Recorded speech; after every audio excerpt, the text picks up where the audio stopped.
Allohim bizga mana shu safarimizni o'zing yengil qilgin, oson qilgin, uzog'ini yaqin qilgin. Bu ham eng go'zal so'rash. Safarni oson bo'lishini so'rash. Safar juda mashaqqatli narsa. Alloh oson qilmasa, banda juda qiynalib qoladi. Ana uzoq bo'lsa, uzoqni yaqin qiladigan Allohning o'zi ana o'shani so'raydi. Allohumma antas sohibu fis safar wal khalifatu fil mal wal banina wal ahl. Allohim, sen safarda meni sohibimsan. Qayerda bo'lsam birgasan. Himoyamni qilib turasan. Meni hifzingda saqlab turasan. Uyda qolgan molim bormi, dunyom bormi, bola chaqam bormi, ahlim bormi? Ularga meni o'rnimga sen xalifasan. O'zing saqlaysan bularni. Ko'ryapsizlarmi?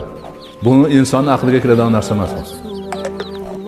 Rasuli akramga Alloh taolo o'zi bildirgan, shuni qilganlar. Bo'lmasa inson aqliga kiradigan narsa emas.